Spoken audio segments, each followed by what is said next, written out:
with moro githuon ka jogo kudwari. Wach malich ndi J Bonyo standing orders mag bunge tang'e ni ler ndi Moses Wetangula wacho ni chal gi malwete otwe en gima osebed ka en ping pong mieta mi Vio jan gi gik moko ang'wen madwa wacho. Mokwongo adwa fulo Fred ni to gi Roslyn to gi Ruth.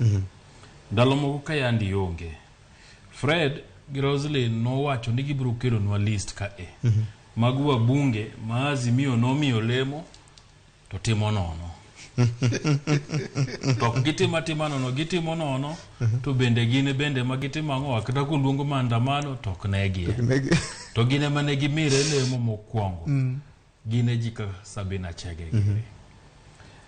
Ingeni ka ndalo campaign Sabina Chege no chung kata ndalo no waparo no chung motegno gi kweth mar Azimio.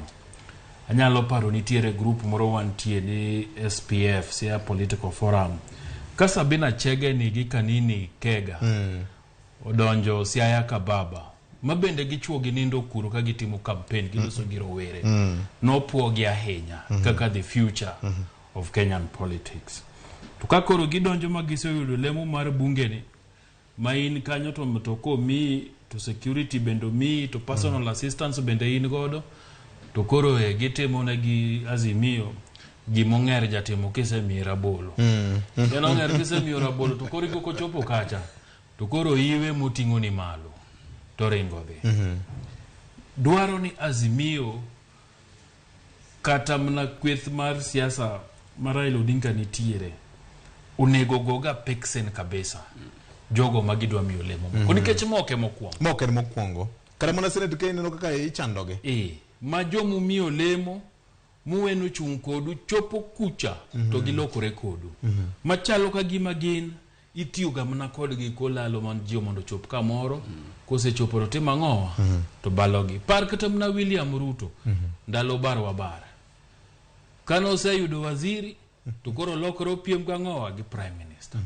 so nyaka ging'iyane emomiyo giyudore shida makoro gin go gi Sabina Chege ni mar ariyo adira makende ni Sabina Chege uktina Azimio nikech minority whip TG enemy obed ni seche kaka koro mawadhi finance bill yes isebedo gi namba mikoni wan kaka Azimio wan gi ji 300 mwase mako madhi konyo watima ng'oa wito oko finance bill gichung kod coalition marge minority whip ema koro ni kacha wacho ne ji ni finance bill ni ber to jotend kweth gi to sekoni gi ni rach emomiyo Sabina Chege nyaka tima ng'oa nyaka we kata mna doho makoro Wetangula wacho ni no dhiye ni doho mariek mang'iyo chik to somo siasa ta dhi kucha to kone in minority whip mar Azimio to in kochope bunge kacha to in igo poro ne jo Kenya Kwanza moral authority mane ma in godo mar wacho ni nyaki timang'o idong mna gilemo ni nyaka mi an kan do jang'ad bure dohono tagole tachaka kone ni pesa duto mose chamo elo Azimio kaka minority whip otimang'o odwoke nikech mano emomi ineno ka koriketo gi finance bill marach kama mondo bi ochuli pesa to onge gimitimo onge value for money ne ja Kenya erol mi makon oksamoro jo moko nyalo wacho ni there is no legislation for morality kata bede ni onge legislation for morality but nitiere gimoro kochuli to kitiyo tich theft by servant ikwalo pes jo piny nikech no mi tich mar minority whip to kitiye dongi kwalo pes jo piny EACC bendo nego donjere mano baradek Wetangula Moses doho ni Papa wa Roma tiyo mna gi doho ni mana mar chwalo wachni adira makende mana kaka ose wacho mokalo di Papa wa Roma no kete kom gi Kenya Kwanza Kenya Kwanza wuonogo en William Ruto Sabina tiyo ne William Ruto onge kaka Papa wa Roma nyalo bukore to golo Sabina Chege nikech en be kotemo to mana gima owacho ka ni joka pod nigi ji mang'eny nikech ok otimo kaka nokone impeachment nyalo luwe. Koro en obro keto Sabina kanyo, ok obi yie gi weche Azimio gi, nyaka chieng' moro wachne ni koro Sabina ni okwadwar timang'owa gole. Bro tek. Mogik, Azimio wacho ni gidwa impeach Moses Masika Wetangula. Ok nyalare. Tek. Unless Kenya Kwanza mawuok gi motion no. Kato tim gi Wetangula tim gi moro marach ma jo Kenya Kwanza wachi ni dwa gole. Papa wa Roma pod bro bedo ang'owa Speaker. Gima jo Azimio nego tim. King'iyo bunge ma South Africa. Nitie chama moro mar bwana moro ni Julius Malema iluongo ni EFF, Economic Freedom Frontier.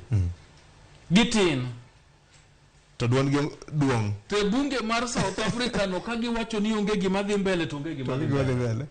Onge. Nikech gidwa penjo to gimien to sama igolo achiel kuomgi to pod gitimo ang'owa modong' gi pod ochung' kar tiendgi to goko ko to timo ang'o ma onge gima ditime bune. So strategy Azimio de tim ka ok ni wuok oko dhi address press conference ka giwer ok bi konyogi. EFF kadwa wer to wer mana e od bura kanyo.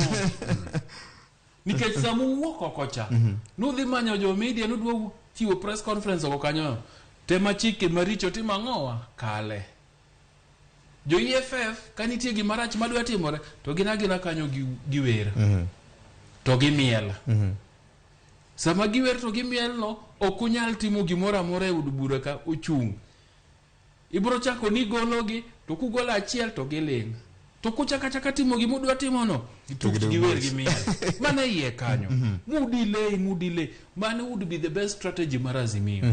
Nikech wuok oko umiyo jogi nyafas mar dhi mbele gi gima gidwa timo ang'owa gidwa timo kendo mayom malich. Iduone gi mna pia iye ka.